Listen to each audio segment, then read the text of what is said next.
பாளையங்கோட்டை சிறையினிலே பாம்புகள் பள்ளிகள் நடுவினிலே அஞ்சாமல் இருந்தவர் யாரு? அது கலைஞரின் புகழை பாடுன்னு 1965ஆம் ஆண்டு நடந்த மொழிப்போரில் ஈடுபட்ட தலைவர் கலைஞருடைய தீரத்தை சொல்லக்கூடிய வகையில் காரணமாக அமைந்திருக்கக்கூடிய பாளையங்கோட்டை இருக்கக்கூடிய நெல்லைச்சீமைக்கு நான் வந்திருக்கிறேன். அன்றைக்கு பாதுகாப்பு சட்டத்தின் கீழ் கைது செய்யப்பட்டு பாளையங்கோட்டையில் அடைக்கப்பட்டவர் தான் நம்முடைய தலைவர் கலைஞர் அவர்கள். நாடே போற்றும் ஆட்சியை புனித ஜார்ஜ் கோட்டையிலிருந்து அவர் வழங்கினார். அதுதான் திராவிட மாடலோட நவீன தமிழ்நாட்டோட தொடக்கமாக அமைந்தது. இந்திய விடுதலை போராட்டத்திலையும் தமிழ்நாட்டின் வரலாற்றிலேயும் பொன்னால் பொறிக்கத்தக்க தியாகிகளை தந்திருக்கக்கூடிய மண் இந்த திருநெல்வேலி மண். அப்படிப்பட்ட இந்த நெல்லை மக்களுக்கு ஒரு மகிழ்ச்சியான செய்தியை பகிர்ந்துக்க நான் விரும்புகிறேன். இந்த நெல்லையின் அடையாளமாக விளங்குகிறது நெல்லையப்பர் கோயில். 7ஆம் நூற்றாண்டுல நின்று சீர் நெடுமாற பாண்டியரால் கட்டப்பட்ட இந்த கோயிலை 700 ஆண்டுகளுக்கு பிறகு புதுப்பிச்சு திருப்பணிகள் செஞ்சவர் நம்முடைய தலைவர் கலைஞர் அவர்கள். நெல்லையப்பர் கோயிலோட வெள்ளித்தேர் 1991 தீ விபத்தில் எரிஞ்சு போனது. கடந்த பிப்ரவரி மாதம் தான் இதே நெல்லைக்கு வந்தப்போ மீண்டும் அந்த வெள்ளித்தேர் ஓடும்னு அறிவிச்சேன். மகிழ்ச்சியோடு சொல்றேன், இப்போ அதுக்கான பணிகள் எல்லாம் முடிஞ்சிடுச்சு. இன்னும் சில நாட்கள்ல, அதாவது ஜனவரி மாதத்துல முதல் வாரத்திலிருந்து அந்த வெள்ளித்தேர் ஓடும்னு மகிழ்ச்சியோடு நான் தெரிவிக்க விரும்புகிறேன். இப்போ நான்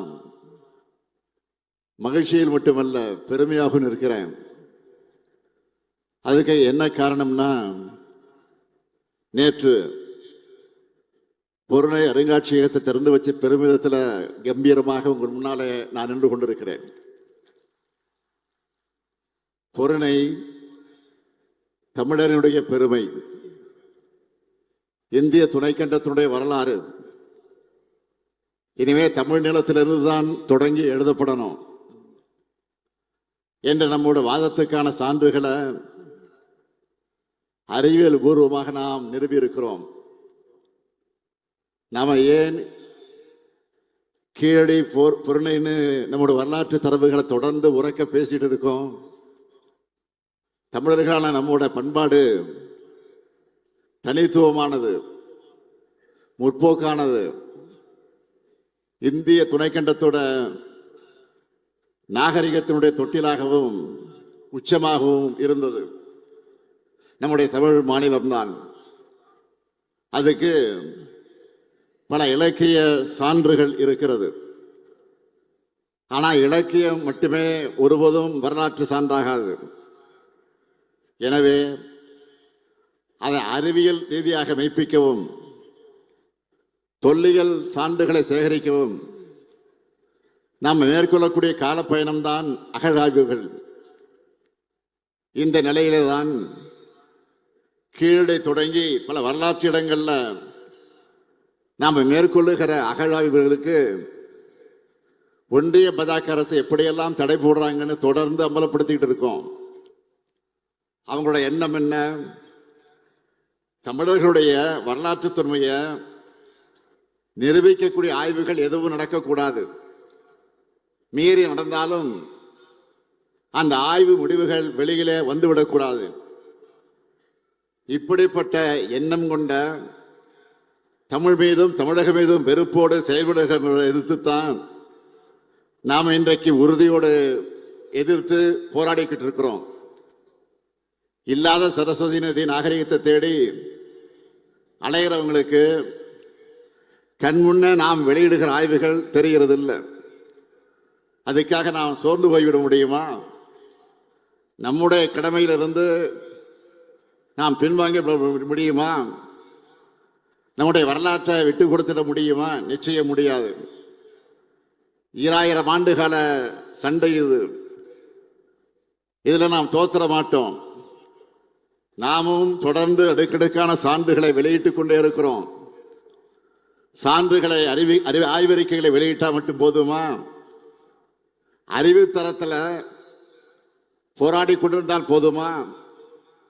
அதையெல்லாம் மக்கள் மன்றத்தில் கொண்டு வந்து வைத்து இன்றைக்கு அந்த பணியை நிறைவேற்றி கொண்டிருக்க. அதற்காகத்தான் அருங்காட்சியகங்களை அமைச்சுக்கிட்டு இருக்கோம்.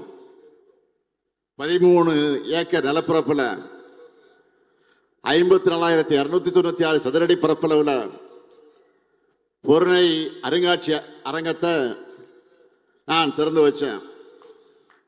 தமிழ்நாட்டின் முதலமைச்சரா, தமிழ்நாட்டினுடைய தலைமை இயக்கமான திராவிட முன்னேற்ற கழகத்தின் தலைவராக மட்டுமல்ல, ஒரு தமிழனாகவும் நான் இன்றைக்கு பெருமைப்படுகிறேன்.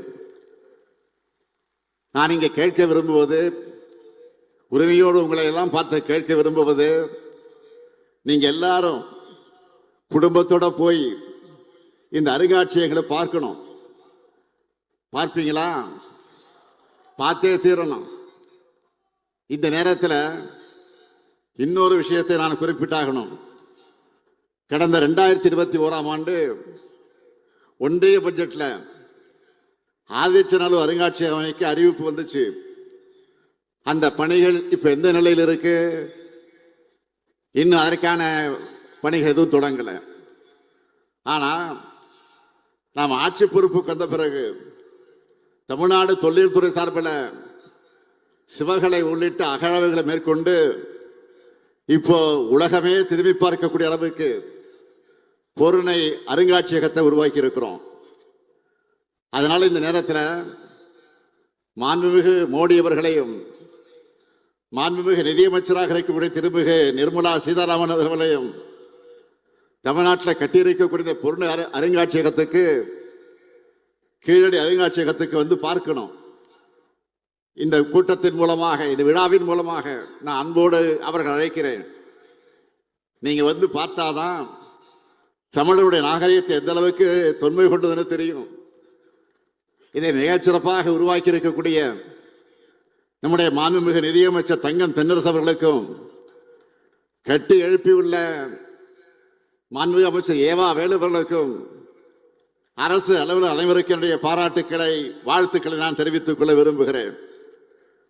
அமைச்சர் தங்கம் தென்னரசு அவர்கள் தமிழ் ஆர்வலர், தொல்லியல் ஆய்வாளர், இயற்கையின் காதலர்னு பன்முகம் கொண்டவர். அவர் இப்படி தமிழ் மேலையும் தொல்லியல் துறையிலையும் பர்சனலா ஆர்வம் கொண்ட ஒருத்தர் இந்த துறைக்கு அமைச்சராக கிடைத்திருப்பதிலே நான் மிகுந்த மகிழ்ச்சி அடைகிறேன்.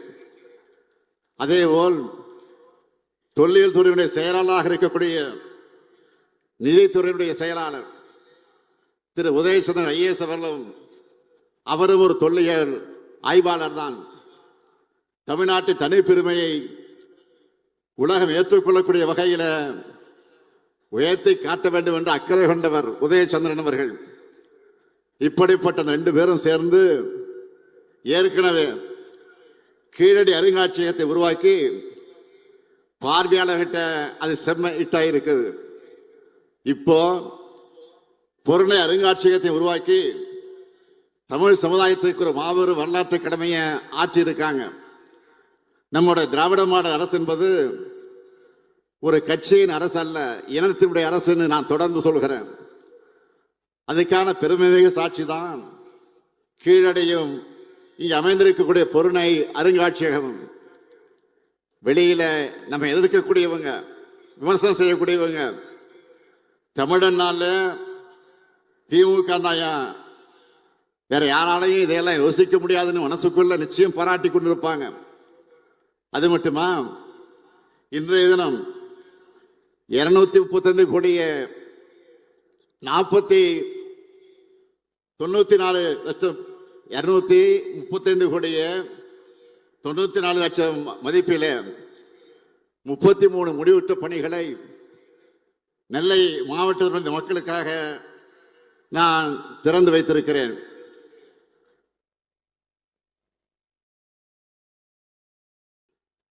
அதில் குறிப்பிட்டு சொல்லணும்னா, நெல்லை பன்னோக்கு மருத்துவமனையில் இதயம், நரம்பு, சிறுநீரகம், கல்லீரல் குறைபாடு அத்தனை பேருக்கு சிகிச்சை வழங்க தேவையான நவீன கட்டமைப்புகளையும் கொண்ட மருத்துவமனை கட்டடம் முக்கியமாக இருக்கிறது. தமிழ் பெருமைக்கு பொருணை மியூசியம், மக்கள் உயிர்காக்க மருத்துவமனை. அப்ப நெல்லை மக்களுடைய அறிவு பசைக்கு என்னன்னு கேட்குறீங்களா? சென்னையில் அண்ணா நூற்றாண்டு நூலகம், மதுரையில் கலைஞர் நூற்றாண்டு நூலகம், கோவையில் தந்தை பெரியார் நூலகம் மற்றும் அறிவியல் மையம், திருச்சியில் பெருந்தலைவர் காமராசர் நூலகம் என்ற வரிசையில் நம்ம நெல்லையில் கண்ணியத்திற்குரிய காகிதமில்லத்தவர்கள் பேரால 100 கோடி ரூபாய் மதிப்பீட்டில் பிரம்மாண்ட நூலகம் அமையவிருக்கு. அதுக்கான அடிக்கலை இன்று நாட்டி இருக்கிறேன். நெல்லையோட அடையாளமா நெல்லையப்பர் கோயில், திருவள்ளூர் இரட்டைப்பாலம், தாமிரபரணி. இந்த வரிசையில் இனி பொருணை அருங்காட்சியகமும் மாபெரும் அறிவு திருக்கோயிலா அமைய போற காகிதமில்ல நூலகம் இருக்கும். நெல்லைக்கு மட்டுமல்ல, பக்கத்தில் இருக்கக்கூடிய தென்காசி, தூத்துக்குடி, கன்னியாகுமரி உள்ளிட்ட தென் மாவட்டங்களை சார்ந்த மாணவர்கள், இளைஞர்கள் இதனால பெரிய அளவில் பயனடைவாங்க. மொத்தம் 356 கோடி 59 லட்சம் ரூபாய் மதிப்பில் புதிய திட்டப்பணிகளுக்கு அடிக்கல் நாட்டி இருக்கிறேன். 45,477 பயனாளிகளுக்கு 101 கோடி 49 லட்சம் ரூபாய்க்கு நலத்திட்ட உதவிகளையும் வழங்கக்கூடிய முப்பெரும் விழாவாக இந்த அரசு விழாவை மிக சிறப்பான வகையில் ஏற்பாடு செய்திருக்கக்கூடிய இந்த மாவட்டத்துடைய பொறுப்பு அமைச்சர், நம்முடைய சீனியர் அமைச்சர்களை ஒருத்தராக விளங்கிக் கொண்டிருக்கக்கூடிய KN நேரு அவர்களையும் நான் இந்த நேரத்தில் பாராட்டுகிறேன், வாழ்த்துகிறேன். அனுபவமிக்க சிறந்த செயல் வீரர் உங்க மாவட்டத்துக்கு பொறுப்பு அமைச்சராக கிடைச்சிருக்கிறார். அவர் கையில பெரிய துறை இருக்கு. அதனால பெரும்பாலான திட்டங்களை அவரே உங்களுக்கு கொண்டு வந்து விடுவார். சீனியர் மினிஸ்டர் என்கிற காரணத்தால் மற்ற அமைச்சர்களிடத்திலே மிரட்டி உருட்டி கனிவா பேசி கொண்டு வந்துடுவார். இங்க நாம் நடைமுறைப்படுத்தி வரக்கூடிய திட்டங்களை பார்த்தாலும் நேருவோட எஃபெக்ட் தெரியும். விழாவை சிறப்பாக ஒருங்கிணைச்சிருக்கக்கூடிய அவருக்கும், அதேபோல் மாவட்ட ஆட்சியர் சுகுமார் அவர்களுக்கும், இவர்களுக்கெல்லாம் துணையாக இருக்கக்கூடிய அனைத்து துறை அரசு அதிகாரிகளுக்கும் என்னுடைய மனமார்ந்த பாராட்டுக்களையும் வாழ்த்துக்களை நான் தெரிவித்துக் கொள்ள விரும்புகிறேன். 16 ஆண்டுகளுக்கு முன்னாடியே முதலமைச்சர் கலைஞர் அவர்கள் தாமிரபரணி ஆற்றின் வெள்ள உபரி நீரை வறண்ட பகுதிகளுக்கு கொண்டு போக 369 கோடி ரூபாய் ஒதுக்கி தாமிரபரணி, கருமணியாறு மற்றும் நம்பியாறு வெள்ள உபரி நீர் திட்டத்தை தொடங்கி வச்சார். 2021 நம்ம திராவிட மாடல் ஆட்சி பொறுப்பேற்ற உடனே இதுக்காக தனியாக அலுவலர்களை நியமித்து விரைந்து முடிக்க நான் உத்தரவு போட்டேன். தமிழ்நாட்டின் நதிநீர் இணைப்பு திட்டமாக வெற்றிகரமாக இது முடிக்கப்பட்டு கடந்த பிப்ரவரி மாதம் அது திறந்து வைக்கப்பட்டது. இதனால திருநெல்வேலி மாவட்டத்தில் 14,085 ஹெக்டரும், தூத்துக்குடி மாவட்டத்தில் 8,955 ஹெக்டர்னு மொத்தம் 23,040 ஹெக்டர் நிலங்கள் பாசன வசதி பெற்றது. அதேபோல் பாளையங்கோட்டை, நாங்குநேரி, ராதாபுரம், திருவைகுண்டம், திருச்செந்தூர் ஆகிய சட்டமன்ற தொகுதியில் இருக்கக்கூடிய வறண்ட பகுதிகளில் இதனால நிலத்தடி நீர் மட்டம் உயர தொடங்கி இருக்கு. வேளாண்மை பிணைகள் பெருகி இருக்கு. இப்படி நம்ம திராவிட மாடல் ஆட்சியில் திருநெல்வேலி மாவட்டத்துக்கு ஏராளமான நன்மைகளை செஞ்சு இன்றைக்கு மக்களுக்கு அர்ப்பணிச்சிருக்கிறோம்.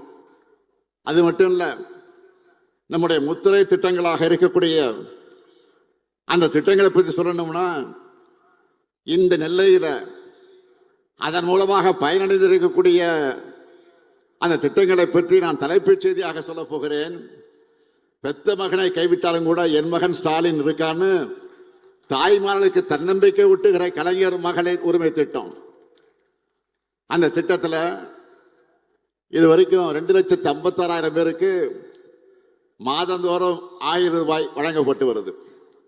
முதியோர் மாற்றுத்திறனாளிகள் வீட்டுக்கே போய் ரேஷன் பொருட்களை வழங்கக்கூடிய தாய்மனா திட்டத்தில் 48,434 பேர் பயனடைகிறாங்க. நலம் காக்கும் ஸ்டாலின் மருத்துவ முகாமில் இதே நெல்லை மாவட்டத்தை சார்ந்த 44,176 பேர் மெடிக்கல் டெஸ்ட் எடுத்திருக்கிறாங்க. விடியல் பயணத்தை பொறுத்தவரைக்கும் சொல்லணும்னா தினந்தோறும் 1,83,000 சகோதரிகள் பேருந்தில் சுதந்திரமாக பயணிச்சுட்டு இருக்கிறாங்க. புதுமை பெண் திட்டத்தில் 29,244 கல்லூரி மாணவர்களுக்கு மாதந்தோறும் 1000 ரூபாய் போய் சேருது. அதேபோல் தமிழ் புதல்வன் திட்டத்தில் 19,426 மாணவர்களுக்கு மாதந்தோறும் 1000 ரூபாய் வழங்கப்படுது. விபத்து நடந்தால் உயிர் காக்கக்கூடிய சிகிச்சை அந்த செலவை அரசே ஏற்றுக்கிற இன்னுயிர் காக்கும் நம்மை காக்கக்கூடிய 48 திட்டத்தில் 7,556 நபர்களுக்கு சிகிச்சை அளிக்கப்பட்டிருக்கு. முதலமைச்சருடைய விரிவான மருத்துவ காப்பீட்டு திட்டத்தின் கீழ 1,40,000 பேர் இதுவரை பயனடைந்திருக்கிறாங்க. இதுவரை இல்லாத அளவுக்கு 91,227 குடும்பங்களுக்கு வீட்டு மனை பட்டாக்களை வழங்கி இருக்கிறோம். இதெல்லாம் மாநில அரசினுடைய முத்திரை திட்டங்கள். நெல்லைக்குன்னு ஸ்பெஷலா நிறைவேற்றின பணிகள், இப்ப வேலை நடந்துகிட்டு இருக்கக்கூடிய பணிகளை சொல்லவா? மானூர்ல அரசு கலை மற்றும் அறிவியல் கல்லூரி, அம்பாசமுத்திரத்தில் 93 திருக்கோயில்கள் சீரமைப்புடைய பணிகள் ஆகியவற்றை செஞ்சிருக்கிறோம். இது போக பழமையான 1000 ஆண்டு காலம் பழமையான திருக்கோயிலுக்கான திருப்பணிகள் திட்டத்தின் கீழே 33 திருக்கோயில்களை இன்றைக்கு அந்த பணிகளை நடத்திட்டு இருக்கிறோம். 605 கோடி ரூபாய் மதிப்பீட்டில் 6 ஊராட்சி ஒன்றியங்களுக்கான கூட்டு குடிநீர் திட்ட பணிகள், 421 கோடி ரூபாய் மதிப்பில் களக்காடு நகராட்சி மற்றும் 7 பேரூராட்சிக்கான கூட்டு குடிநீர் திட்ட பணிகள், மணிமுத்தாரணை பகுதியில் சாகச சுற்றுலா வசதிகள், பல்லுயிர் பூங்கா உள்ளிட்ட வசதிகளோட சுற்றுச்சூழல் சுற்றுலாத்தல மேம்பாடு, கூட்டப்புலி கூடுதாடையில தூண்டில் வளைவு, ராதாபுரம் வட்டம் விஜயாபதியில புதிய விளையாட்டரங்கம், தாழையூத்து முதல் கொங்காந்தான் பாறை அது வரைக்கும் மேற்கு புறவழிச்சாலை இத்தனை பணிகள் நடைபெற்று வருது. அது மட்டும் இல்ல, காவல் கிணறு ராதாபுரம் சாலையில ரயில்வே மேம்பாலம், புலவநகர்புரம் பகுதியில் ஒய் வடிவில மேம்பாலம், ராதாபுரம் வட்ட ஆலந்துறை ஆற்றின் குறுக்கே உள்ள கஞ்சிப்பாறை அணைக்கட்டை மேம்படுத்தி அதனுடைய மேல்மட்ட மற்றும் கீழ்மட்ட கால்வாய்களை அனுமானதி வர அகலப்படுத்தக்கூடிய பணி ஆகிய பணிகள் தொடங்க போகுது. மேலும் 1,875 கோடி ரூபாய் திட்ட மதிப்பீட்டில் அம்பாசமுத்திர வட்டம் விக்கிரமசிங்கபுரம் கிராமத்தில் கோரையாற்றின் குறுக்கே நீர்த்தேக்கம், 550 கோடி ரூபாய் மதிப்பில் சேரன்மதேவி வட்டம் தெற்கு வீரவநல்லூர் கிராமத்தில் வள்ளிமடை ஓடை குறுக்கே நீர்த்தேக்கம், 477 கோடி ரூபாய் மதிப்பில் திசையன்வெளி வட்டத்தில் இருக்கக்கூடிய குட்டம் அதை சுற்றி இருக்கக்கூடிய பகுதிகளுக்கு வெள்ள நீரை திருப்பிவிட நம்பியாற்றின் குறுக்கே தடுப்பணை அமைப்பது மற்றும் புதிய கால்வாய் அமைக்கக்கூடிய பணிகளுக்கான விரிவான திட்ட அறிக்கை தயாரிக்கப்பட்டு ஒன்றிய அரசினுடைய நீர்வள ஆணை ஒப்புதல் பெற நடவடிக்கை மேற்கொள்ளப்பட்டு வருது. நாங்குநேரியினுடைய கால்வாயை அகலப்படுத்தி புறவழி கால்வாய் அமைச்சு நாங்குநேரி பெரிய குளத்துக்கு கீழ் உள்ள 41 குளங்களை அந்த குளங்களுக்கு தண்ணீர் கொண்டு செல்லக்கூடிய திட்டத்துக்கு விரிவான அறிக்கை தயார் செய்யப்பட்டு வருது. ரொம்ப பெரிய பட்ஜெட்ல செய்யற மெகா திட்டங்களை மட்டும்தான் இப்போ நான் சொல்லி இருக்கிறேன். இன்னும் ஏராளமான திட்டங்கள் இருக்கு, முழுசா சொல்ல நேரம் இல்லை. இத்தனை சொன்னாலும் உங்க ஊருக்கு வந்துட்டு புதுசா அறிவிப்புகளை வெளியிடாம போனா நல்லா இருக்குமா? அப்படியே போனா நேரு சும்மா விடுவாரா? அல்ல, இங்க இருக்கக்கூடிய எம்பிக்கள் எம்எல்ஏக்கள் விட மாட்டாங்க. அதனால நெல்லை மாவட்டத்துக்கான முத்தான 3 அறிவிப்புகளை நான் வெளியிட விரும்புகிறேன்.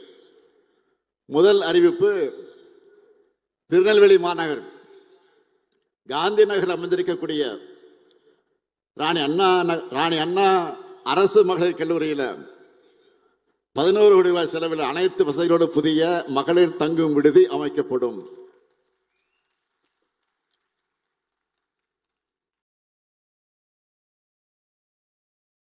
இரண்டாவது அறிவிப்பு, சேரன்மாதேவி வட்டம் முக்கூடல் பாப்பாக்குடி கிராம விவசாயிகள் பயன்பெறக்கூடிய வகையில் காங்கேயன் கால்வாய் மற்றும் வெள்ளோடையை மேம்படுத்தக்கூடிய பணிகள் 4 கோடியே 1 லட்சம் ரூபாய் மதிப்பீட்டில் மேற்கொள்ளப்படும். மூன்றாவது அறிவிப்பு, நாங்குநேரி மற்றும் ராதாபுரம் வட்ட விவசாயிகளுடைய கோரிக்கை ஏற்று 5 கோடி ரூபாய் செலவில் வள்ளியூர் பெரியகுளம் மற்றும் வள்ளியூரான் கால்வாய் ஆகியவை புனரமைக்கப்படும் என்று மகிழ்ச்சியோடு தெரிவிக்கிறேன். இப்படி மக்களுக்கு தேவையானதை பார்த்து பார்த்து செய்து தரக்கூடிய மக்களாட்சியை நாம நடத்திக்கிட்டு இருக்கோம். இதுக்கு அப்படியே நேர்மாறாக மக்கள் விரோத ஆட்சியா ஒன்றிய அரசு இன்றைக்கு நடைபெற்றுக் கொண்டிருக்கு. இந்திய கிராமங்களுடைய உயிர்நடையாக இருந்து பல கோடி ஏழை மக்களுடைய வறுமையை போக்கின மகாத்மா காந்தி 100 நாள் வேலை திட்டத்தை இப்போ பாஜக அரசு திட்டமிட்டு முடக்கி இருக்கிறாங்க. மகாத்மா காந்தியுடைய பெயரையே நீக்கி பெரும்பாலான இந்திய மக்களுக்கு புரியாத இந்தி பேரை வேற வச்சிருக்கிறாங்க. மதச்சார்பின்மை, ஒற்றுமை என்ற சொற்கள் அது பாஜகவுக்கு பிடிக்காது. அதனால அதையெல்லாம் வாழ்நாளெல்லாம் வலியுறுத்தின காந்தியை அவங்களுக்கு பிடிக்காது. உலகம் முழுக்க இந்தியாவோட அடையாளமா இருக்கிற தேசத்தந்த காந்தியோட பேரையே இன்றைக்கு நீக்கி இருக்கிறாங்க. காந்தியோட பேரை நீக்கினது மட்டும் இல்ல, 100 நாள் வேலை திட்டத்தின் உண்மையான நோக்கத்தையே காலி பண்ணிட்டாங்க, அழிக்கிறாங்க. கடந்த 10 ஆண்டுகளா இந்த திட்டத்தை பல்வேறு கோணங்கள்ல கெடுத்தாங்க, பல வகைகளை நாசப்படுத்தினாங்க. ஆட்களை குறைச்சாங்க, வேலை நாட்களை குறைச்சாங்க, சரியாக சம்பளம் தரல, சரியா அங்கிருந்து முறையாக வர வேண்டிய நிதி ஒதுக்கீடு செய்யல. இன்னும் சொல்லணும்னா ஒன்றிய அரசு தர வேண்டிய நிதியை கூட மாநில அரசு தான் அந்த நிதியை சமாளிச்சு தந்தோம்.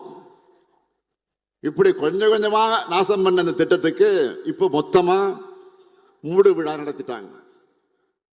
இனிமே மாநில அரசு 40 விழுக்காடு நிதி தரணுமா? ஏற்கனவே நிதி நெருக்கடி உருவாக்கி நிதி ரிலீஸ் பண்ணாம நிறுத்தி வச்சு நம்ம முடக்க பார்க்கிறவங்க இப்போ கூடுதல் சுமைய நம்ம தலையில கட்டுறாங்க. அறுவடை காலங்களில் 60 நாட்கள் வேலை எதுவும் வழங்கப்படாதுன்னு வேற மாற்றம் செஞ்சிருக்கிறாங்க. இதனால் வேளாண் பணி செய்தவங்க வாழ்வாதாரம் பெரிய அளவில் பாதிப்பை சந்திக்கிறாங்க. மொத்தத்தில் ஏழைகளுக்கு ஒன்றிய பாஜக அரசுக்கும் எந்த சம்பந்தமும் இல்லைன்னு கை கழுவி இருக்கிறாங்க. நாடாளுமன்றத்திலையும் இதை பற்றி முறையாக விவாதிக்காம அக்கிரமம் பண்ணாங்க, நிறுத்திட்டாங்க. இதோட விளைவுகள் யாரும் இது நினைச்சு பார்க்க முடியாத அளவுக்கு மோசமாக இருக்கிறது. அதனால அரசியல் இயக்கங்கள் எல்லாம், செயற்பாட்டாளர்கள், உலக புகழ்பெற்ற பொருளாதார அறிஞர்கள், நோபல் பரிசு பெற்றிருக்கக்கூடிய வல்லுநர்கள் எல்லாம் பலரும் ஒன்றிய பாஜக அரசு முடிவு எதிர்த்து குரல் கொடுத்திருக்கிறாங்க. இது ஒரு வரலாற்று தவறுன்னு எச்சரிக்கை மணியை ஒழிச்சிருக்கிறாங்க. இந்த நிலையில தான் வருகிற 24ஆம் தேதி 100 நாள் வேலை திட்டத்தை நிறுத்துறதுக்கு எதிராக நம்முடைய திராவிட முன்னேற்ற கழகத்தின் தலைமையில் அமைந்திருக்கக்கூடிய மதச்சார்ப கூட்டணியின் சார்பில் தமிழகம் முழுவதும் ஒன்றிய முழுவதுமாக நாம் ஒரு மிகப்பெரிய ஆர்ப்பாட்டத்தை நடத்த வேண்டும் என்று அறிவிச்சிருக்கிறோம். ஆனா இதை பத்தி மூச்சு விட விட முடியாமல் இருக்கிறார். யாரு? போலி விவசாயி பழனிசாமி.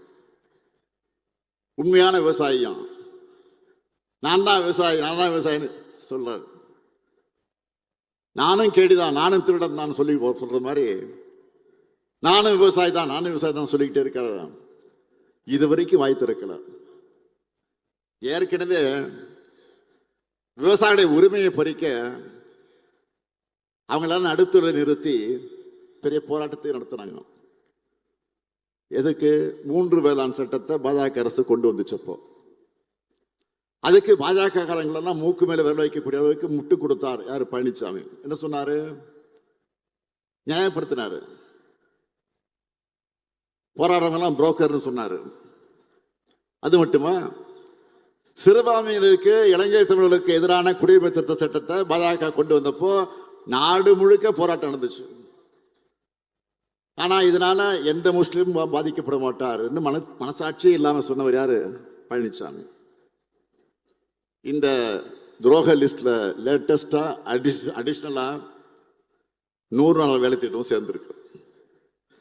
பாஜக அரசு பல கோடி ஏழை மக்களோட வயிற்றுல அடிக்கிறப்ப கூட அதை எதிர்க்க துணிச்சல் இல்லாம அநியாயத்துக்கு துணை போகிற இந்த செயலை மக்கள் மறக்கவோ மன்னிக்கவோ மாட்டாங்க. எனவேதான் மக்கள் சக்தியின் துணையோடு இந்த சட்டத்தையும் திரும்ப பெற வைப்போம். இது எங்களுடைய லட்சியம். ஜிஎஸ்டி அடாவடி ஆளுநர், மெட்ரோ நிராகரிப்பு அப்படின்னு ஒன்றிய பாஜக எத்தனை நெருக்கடியில் ஏற்படுத்தினாலும் போராடி வாதாடி திட்டமிட்டு அனைத்து வகையிலும் தமிழ்நாட்டை முன்னேறிய மாநிலமாக நாம் உயர்த்தி காட்டிக் கொண்டிருக்கிறோம். இந்தியாவிலேயே நம்பர் 1 மாநிலம்னு நாம சொல்லல, ஒன்றிய அரசின் அறிக்கையிலேயே அறிவிச்சிருக்கிறாங்க. நம்ம எதிர்க்கிறவங்க கூட மறக்க முடியாத அளவுக்கு வெற்றி என்பதுதான் திராவிட மாடல் கெத்து. அடுத்து அமைய போறது நம்முடைய ஆட்சி தான். உறுதியா சொல்றேன், திராவிட மாடல் 2.0 இன்னும் பல மகத்தான திட்டங்கள் வரப்போகுது. கலைஞர் மகளிர் உரிமை தொகையை இதுவரை 1,13,00,000 சகோதரிகளுக்கு கொடுத்துட்டு இருந்தோம். இந்த மாசத்திலிருந்து கூடுதலா எவ்வளவு கொடுக்கிறோம்? 16 லட்சம் பேருக்கு அதிகமாக மாசம் 1000 ரூபாய் கொடுக்கிறோம். நம்முடைய திட்டத்தை இந்தியாவில் பல மாநிலங்களை ஃபாலோ பண்ண ஆரம்பிச்சுட்டாங்க. பாஜக ஆட்சி செய்யற ஒரு மாநிலத்தில் கூட கொடுத்துட்டு இருந்தாங்க. ஆனா இப்ப திருப்பி கேட்கறாங்க அதை கொடுத்தத. ஆனா நம்ம கூடுதலா கொடுக்கிறோம். இப்போ திருப்பி கேட்கல, கூடுதலா கொடுக்கிறோம். இதான் திமுக ஆட்சி, தான் திராவிட மாடல் ஆட்சி, இதுதான் தமிழ்நாடு. உங்களுடைய அசைக்க முடியாத ஆதரவோடு இது என்றும் தொடரும்.